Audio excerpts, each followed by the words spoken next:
அடுத்ததாக இந்த ஒப்பந்தங்கள் செய்யும் பொழுது நிறைய பேர் ஏமாந்து போவதற்கு என்ன காரணம் என்று சொன்னால் அதுக்கு சாட்சிகளை வைத்துக் கொள்வதில்லை. இஸ்லாத்தை பொறுத்த வரைக்கும் 2 கண்டிஷன் போடுகிறது. நீங்க எந்த ஒப்பந்தம் செய்வதாக இருந்தாலும் எழுத்துமானமும் வைத்துக் கொள்ள வேண்டும், குறைந்தது 2 பேரை சாட்சிகளாக வைத்துக் கொள்ள வேண்டும்.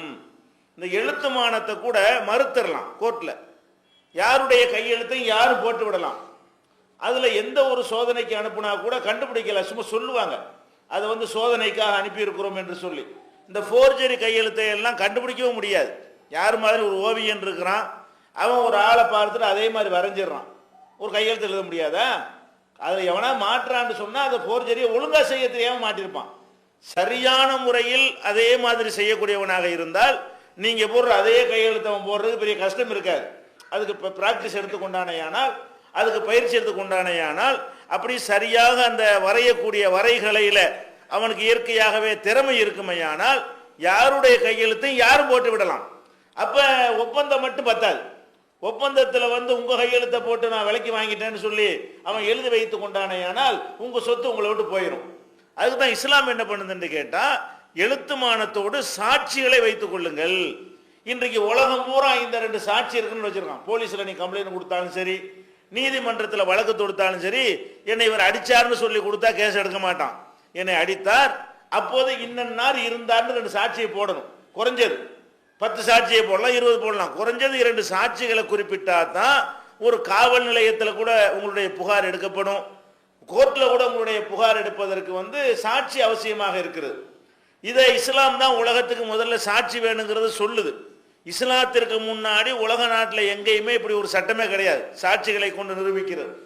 அதுக்கப்புறம் பிரிட்டிஷார் உலகத்தையும் ஆளும் பொழுது இஸ்லாமியர்களிடமிருந்து அதை கற்றுக்கொண்டு அதை எல்லா பக்கத்திலையும் அமுலு கொண்டு வந்தாங்க. அதனால உலகத்தில் எந்த நாட்டிலே நீதிமன்றமாக இருந்தாலும் சட்டமாக இருந்தாலும் ஆதாரத்தை 2 வகை, ஆவணத்தை கொண்டு வா, சாட்சியை கொண்டு வா, 2 சாட்சியை கொண்டு நிரூபிக்க வேண்டும் என்று சொல்கிறது. இப்போ இந்த சாட்சியை பொறுத்த வரைக்கும் அல்லாஹ் திருமறை குர்ஆன்ல பல விஷயங்களை சுட்டி காட்டுகிறான். பல விஷயங்களை குறிப்பிடும் பொழுது எழுதி 2 சாட்சி வச்சுக்கிட்டீங்களா, கண்டிப்பா 2 சாட்சி வச்சுக்கிறீங்கிறான். இந்த கடன் கொடுப்பதை பற்றி பேசும் பொழுது ஒரு ஆளுக்கு நீங்க கடன் கொடுப்பதாக இருந்தால் ஒன்று அதுக்குரிய செக்யூரிட்டியை ஒரு அடமானமாக ஒரு பொருளை வாங்கிக்கிறங்க.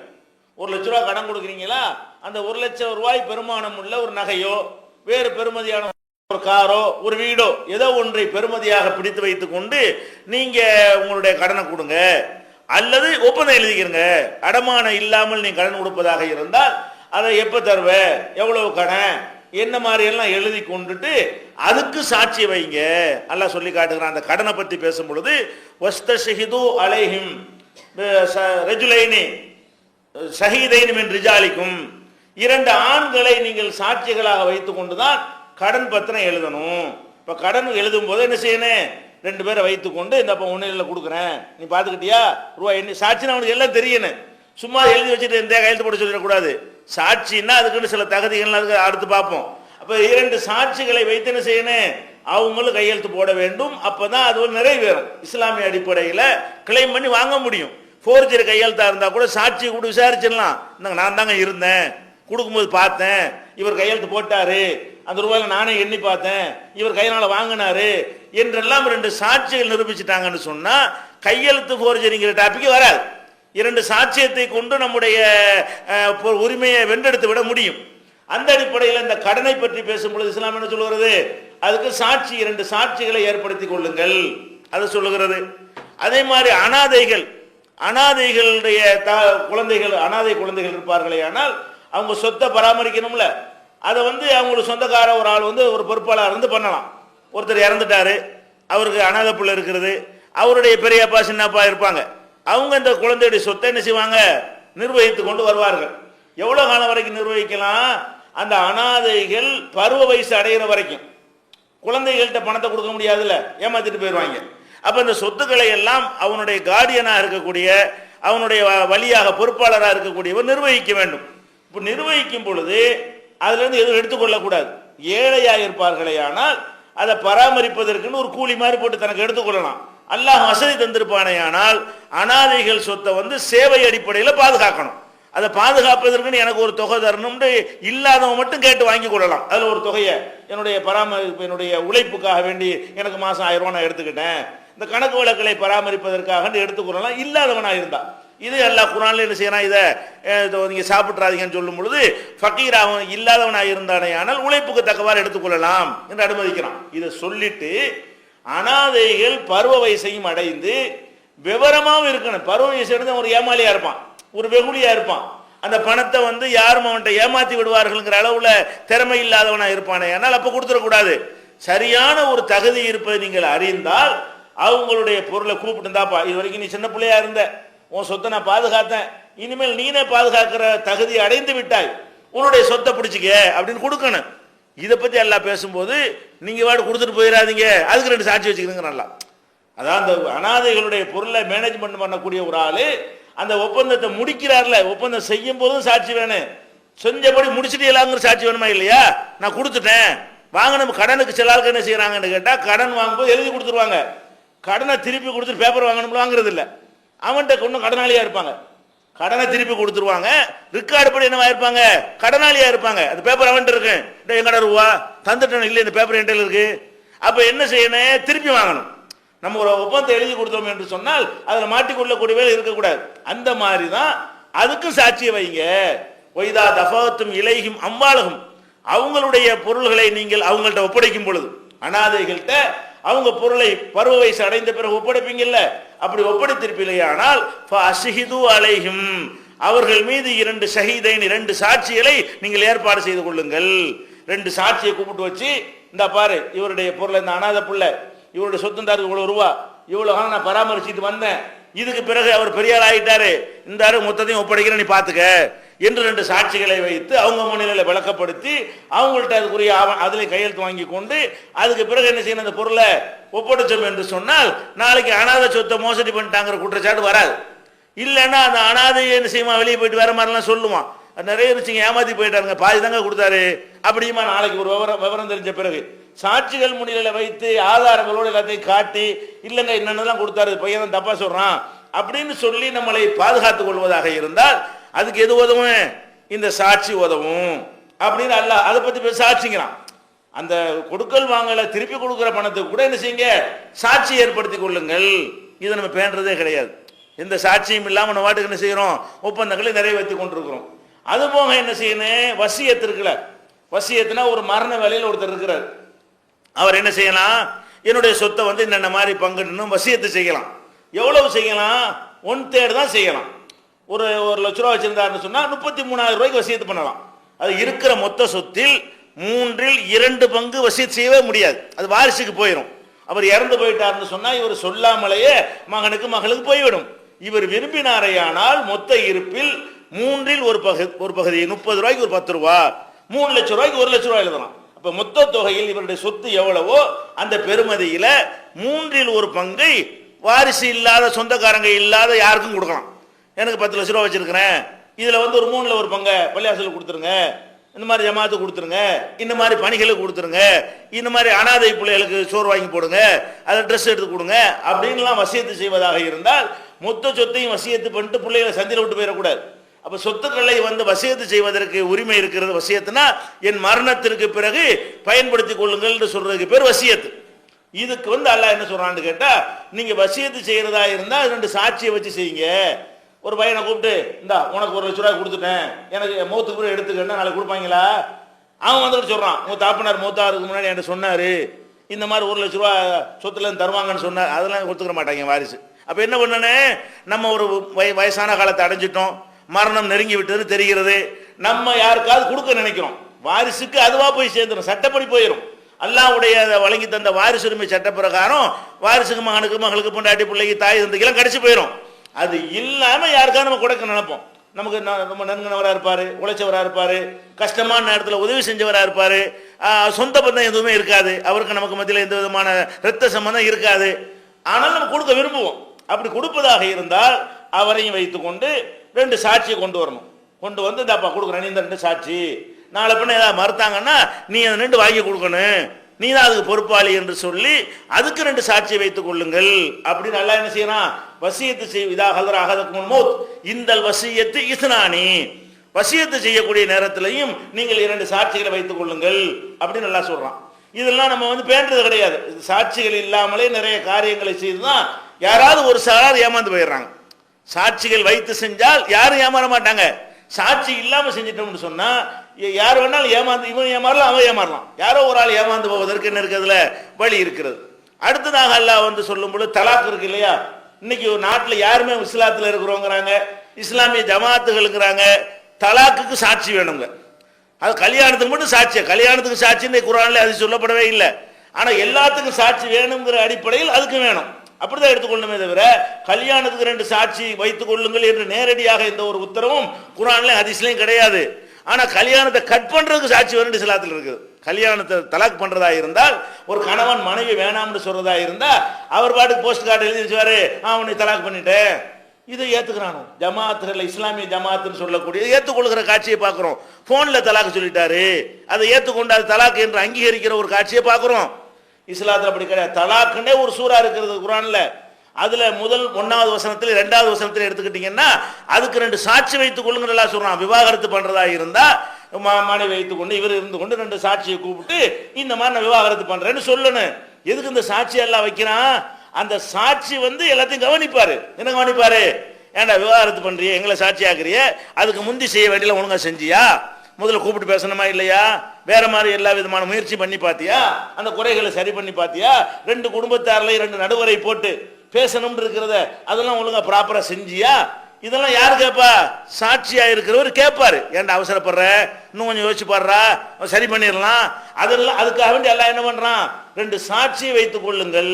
தலாக் விடுறதா இருந்தாலும் வஷஹிது தவை அதிலும் மின்கும், உங்களில் நேர்மையான 2 பேரை சாட்சியாக வைத்துக் கொண்டுதான் விவாகரத்து செய்ய வேண்டும்.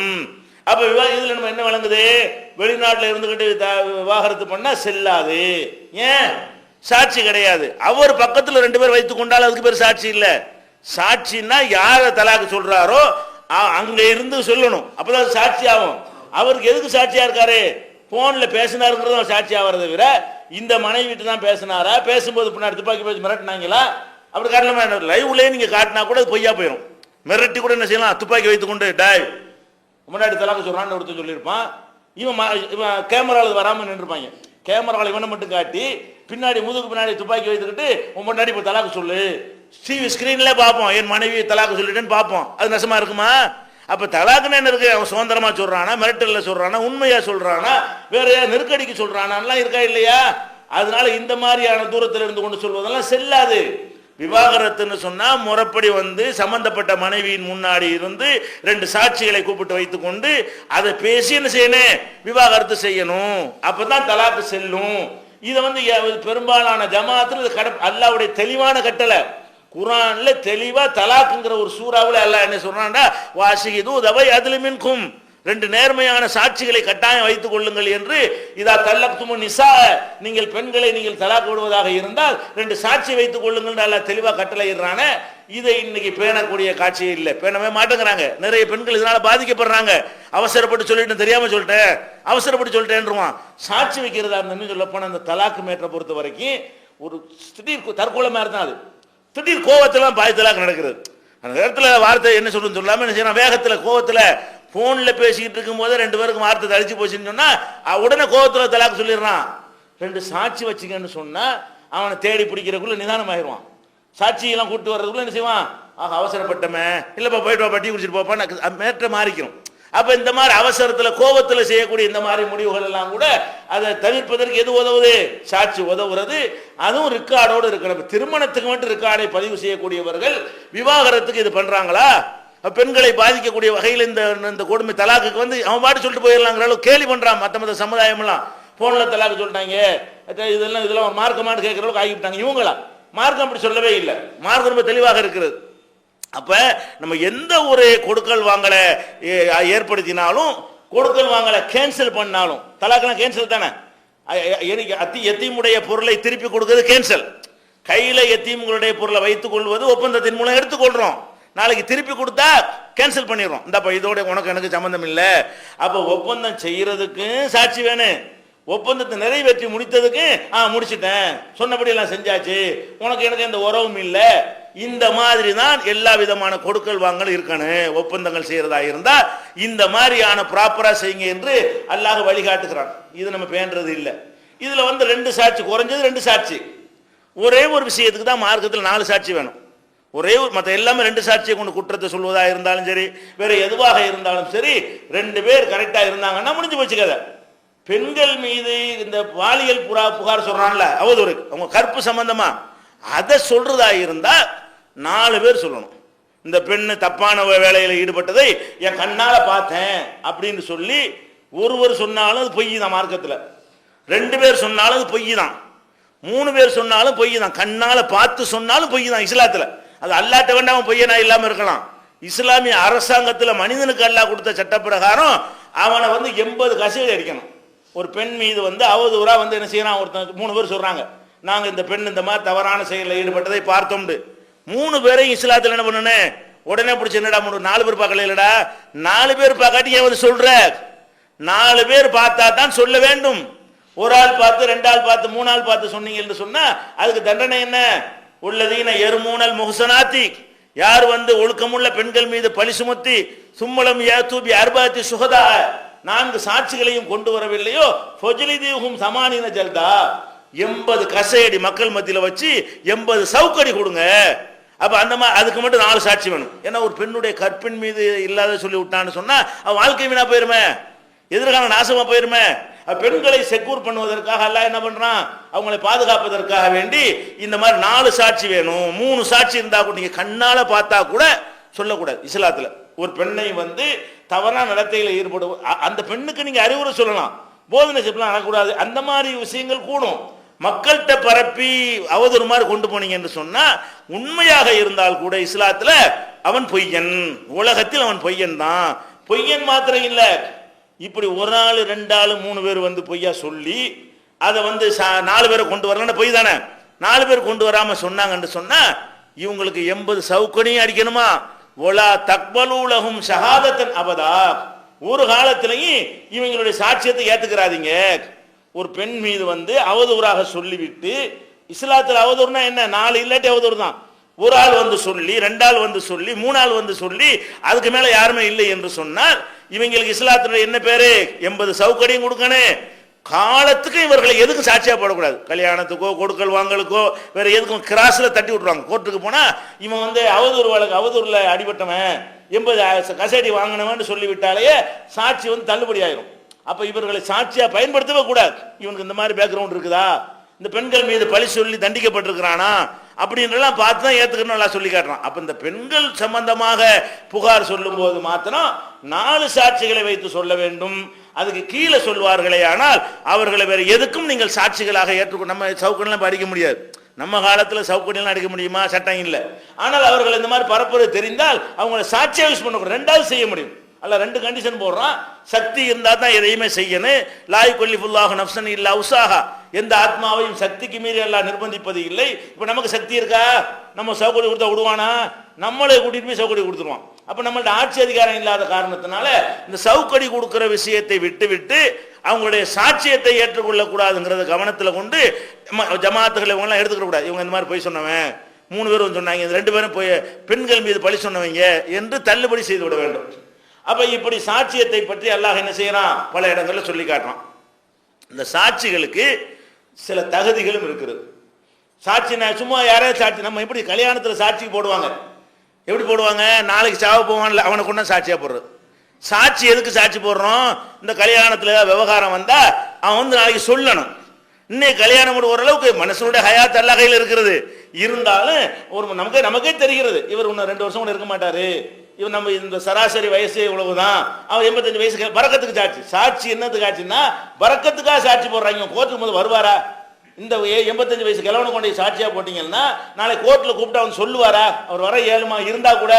அப்ப யாரு சாட்சி சொல்ல வரமாட்டாங்களோ, யார் வந்து நாளைக்கு இழுத்து கொண்டு இருக்கிறார்களோ அந்த மாதிரி ஆட்களை கொண்டாந்து என்ன செய்யறாங்க, அந்த அவங்களை போடுங்க இவங்களை போடுங்க சாட்சியா போடுறது. சாட்சிங்கிறது ஒரு ஃபார்மாலிட்டி. இந்த கல்யாண சபையில பாத்தீங்கன்னா அவ்வளவு இந்த சாட்சியத்தை ஒரு கேலி கூத்தாக்கி கொண்டிருக்கிறார்கள்.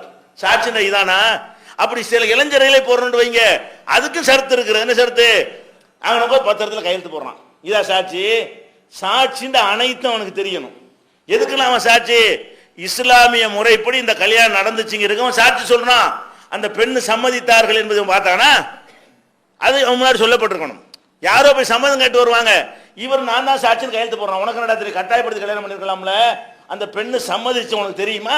அப்ப சாட்சியா இருக்கிறவன் மகருங்கிறீங்க. மகர் கொடுத்ததா இருந்தா ரெண்டு பேர்த்தையும் கேட்கணும். ஒன்னு கொடுத்த நீ பார்க்கணும்.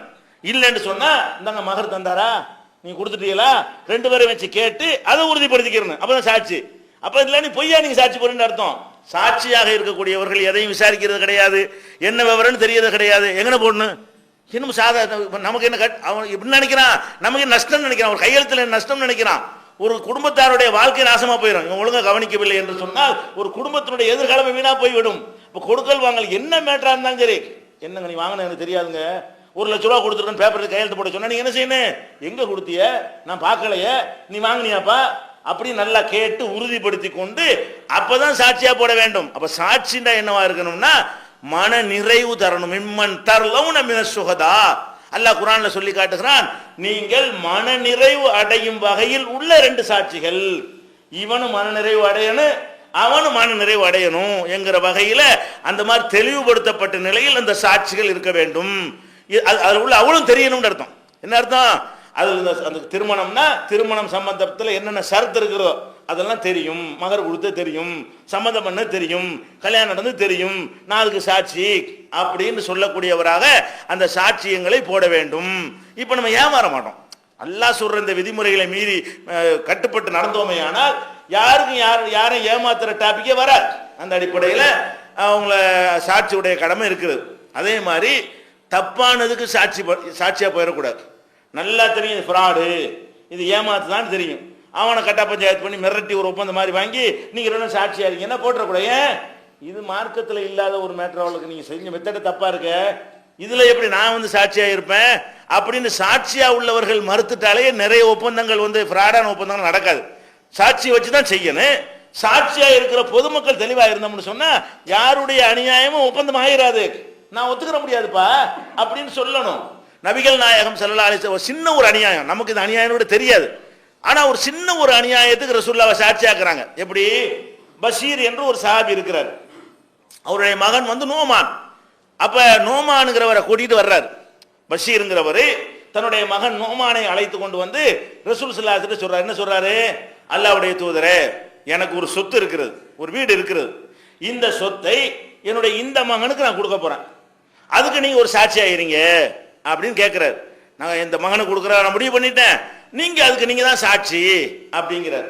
அப்ப ரசூல் ஸல்லல்லாஹு அலைஹி வஸல்லம் என்ன கேட்கிறாங்கன்னா, அலக்க வலதுன் சிவாஹு, உனக்கு இந்த நோமான் பிள்ளைக்கு நீ கொடுக்குற, இந்த ஒரு பிள்ளையை தவிர வேற பிள்ளை உனக்கு இருக்குதா அப்படின்னு கேட்குறாங்க. இருக்குதே. இவருக்கு கொடுத்த மாதிரி அவங்களுக்கு கொடுத்தியா? எல்லாரும் பிள்ளை தானே, இந்த பிள்ளைக்கு ஒரு சொத்தை கொடுக்குறியப்பா, வேற பிள்ளைகள் இருக்கு அதுக்கு நீ கொடுத்தியான்னு கேட்குறாங்க. இல்லை, இவருக்கு மட்டும் தான் கொடுக்குறேன். அப்ப ரசூல் ஸல்லல்லாஹு அலைஹி வஸல்லம் சொல்றாங்க, லா துஷ்ஹித்னி அலா ஜூர், அநியாயத்துக்கு நம்மள சாட்சியாக்காத. நீ கொடுத்த, நீ அவர்தான் கொடுக்கப்படாது உண்மை, ஆனா இது அநியாயம். இது ஒரு முஸ்லீம் செய்யக்கூடாத ஒரு வேலை. உனக்கு 4 பிள்ளை இருந்தா 4 பிள்ளைக்கு சமமா கொடுக்க வேண்டும். ஒரு பிள்ளைக்கு மட்டும் சொத்தை கொடுத்து ஒரு பிள்ளைக்கு தெருவில் விட்டின்னு சொன்னா நியாயம் கிடையாது. இந்த அநியாயத்துக்கு நான் சாட்சியா? நான் இதுக்கு சாட்சியாக மாட்டேன் என்று நபிகள் நாயகம் ஸல்லல்லாஹு அலைஹி வஸல்லம் மறுத்துட்டாங்க. நபிகள் நாயகம் மறுத்து எல்லாரும் மறுத்துவாங்க. அப்ப அவர் சாட்சியே கிடைக்காது, சாட்சியை கிடைக்காட்டு கொடுக்க இயலாது. அப்ப நம்ம சாட்சி அவசியம் என்பதில் ரொம்ப கட்டுப்படியாக இருந்தோம் என்று சொன்னால், அந்த சாட்சிகளும் தங்களுடைய கடமையை ஒழுங்காக செய்வார்கள் என்று சொன்னால் யாரும் எந்த ஒரு தப்பான ஒப்பந்தமும் நடத்திட முடியாது. சாட்சியா இருக்கிறவங்க ஒவ்வொருத்தரும் மறுத்துருணும். அண்ணனுக்கா போய் சாட்சி வருது, தம்பிக்கா அதெல்லாம் இருக்கக்கூடாது. சாட்சினா அது கரெக்டா இருக்கணும். மார்க்கப்படி இருக்குதா, நியாயப்படி இருக்கா, தர்மப்படி இருக்குதா, உண்மை இருக்கிறதா அப்படின்னு பார்த்தா என்ன செய்யணும்? சாட்சி சொல்ல வேண்டும். இன்னும் அல்லாஹ் சொல்லி காட்டுறான், யா அய்யுஹல்லதீன ஆமனூ, நம்பிக்கை கொண்டவர்களே, கூனு கவ்வாமீன லில்லாஹ் சுஹதா பில் கிஸ்த், நீங்கள் நீதிக்கு சாட்சியாளராக வேண்டும். சாட்சியா இருந்தால் அது நீதிதானா, அது நியாயம்தானா, அதுக்கு நீங்கள் சாட்சியா இருக்க வேண்டும் அப்படின்னு சொல்லிவிட்டு அல்லாஹ் சொல்றான், லா யஜ்ரிமன்னக்கும் ஷனஆனு கௌமின், ஒரு கூட்டத்தார் மீது உங்களுக்கு இருக்கிற ஒரு வெறுப்பு, அலா அல்லா தஅதிலு, நீதி செலுத்தாமல் இருக்க உங்களை தூண்டிவிட வேண்டாம். உங்களுக்கு ஒரு ஆள் பிடிக்காது, அவனுக்கு எதிராக வீட்டில் தோசிட்டு ஒரு அக்ரிமெண்ட் கையெழுத்து போட சொல்லுவாங்க, அவனுக்கு பாதகம், ஆனா அநியாயம் உங்களுக்கு தெரிகிறது, அவன் உங்களுக்கு எதிரி. உங்க எதிரி ஒரு ஆளுக்கு நல்ல அநியாயமான முறையில் அவன்கிட்ட ஒரு எழுத்து மூலம் வாங்குறாங்க, நீங்க என்ன பண்ணணும்? இதை ஒத்துக்கிற முடியாது. அவன் எனக்கு எதிரியா இருக்கலாம், ஆனா நீதிக்கு தான் நான் சாட்சியாக இருப்பேன், அநீதிக்கு சாட்சியா வரமாட்டேன். அவன் மீது உள்ள வெறுப்பின் காரணமாக அவனுக்கு நீ அநியாயம் செய்துவிட்டு என்னை சாட்சியாக்கினால் அதுக்கு நான் வர முடியாது. அல்ல நீதி நிலைநாட்டுங்கள், சாட்சியா இருங்கள் என்று சொல்லும் பொழுது இதை சேர்த்து சொல்றான். எப்படி சொல்றான்? லா எஜிரி மன்னக்கும் ஷனஆனு கௌமின் அலா அல்லா தாதிலு, நீங்கள் நீதியாக நடக்காமல் இருக்குமாறு ஒரு சமுதாயத்தின் மீது உங்களுக்கு இருக்கிற வெறுப்பு உங்களை தள்ளிவிட வேண்டாம், அந்த வெறுப்பு உங்களை இந்த மாதிரி தூண்டிவிட வேண்டாம் அப்படின்னு சொல்லி காட்டுறான். இன்னொரு வசனத்தில் சொல்லி காட்டுறான், நீங்கள் சாட்சி சொல்லும் பொழுது இது நம்மளை பாதிக்குமேன்னு வரக்கூடாது. சில சாட்சியம் வந்து நம்மளே பாதிக்கும், சில சாட்சியம் வந்து வாப்பாவை பாதிக்கும், சில சாட்சியம் நம்ம அம்மாவை பாதிக்கும், சில சாட்சியம் சொந்தக்காரங்களை பாதிக்கும். இந்த அக்ரிமெண்ட் எழுதுறாங்க, இதுல நம்ம வாப்பாக்கு தான் நஷ்டமா இருக்கு, இதுக்கு போய் நம்ம சாட்சியா இருந்தா அப்படி சரியா வரும் அப்படின்னு நம்ம நினைக்கக்கூடியலாம் வரேன். அல்லாஹ் சொல்லி காட்டுகிறான், உளவு அல அம்புசிக்கும், உங்களுக்கு எதிராக இருந்தாலும் சரி, அபில் வாலிதைனி உங்களுடைய பெற்றோர்களுக்கு எதிராக இருந்தாலும் சரி, அபில் அக்ரபீன நெருங்கிய சொந்தக்காரங்களுக்கு எதிராக இருந்தாலும் சரி, கூனு கவ்வாமீன பில் கிறிஸ்த், நீங்கள் நீதியை நிலைநாட்டக்கூடியவர்களாகவும் சுகதா அலில்லா அல்லாஹ்வுக்காக சாட்சி சொல்லக்கூடியவர்களாகுங்கள் என்று சொல்லி காட்டுகிறான். இப்போ சாட்சி சொல்லும் பொழுது இது யாரை பாதிக்கும்? இதில் போய் அவனுக்கு பாதிக்குமா, மச்சானாச்சே மாமானாச்சே அப்படிலாம் பார்த்துடக்கூடாது. உண்மையா பொய்யா, இந்த மேட்ரு சரியா தவறா, சரின்னா அது சாட்சியா இருங்க, தவறுனா சாட்சியா இருக்க மாட்டேன்னு சொல்லி விடுங்க. இப்படி சாட்சியத்திற்கு கூட நபிகள் நாயகம் ஸல்லல்லாஹு அலைஹி வஸல்லம் திருமறை குர்ஆன் மூலமாக நிறைய ஒழுங்குகளை சொல்லப்பட்டிருக்கிறது. இன்னும் நிறைய விதிகள், சாட்சிகள் எப்படி இருக்க வேண்டும், சாட்சியத்தினுடைய விதிமுறைகள் என்ன, உங்களுடைய குணநலன் எப்படி இருக்க வேண்டும், இதுக்கு நிறைய அறிவுரைகளை நபிகள் நாயகம் ஸல்லல்லாஹு அலைஹி வஸல்லம் விளக்கமாக சொல்லி இருக்கிறார்கள்.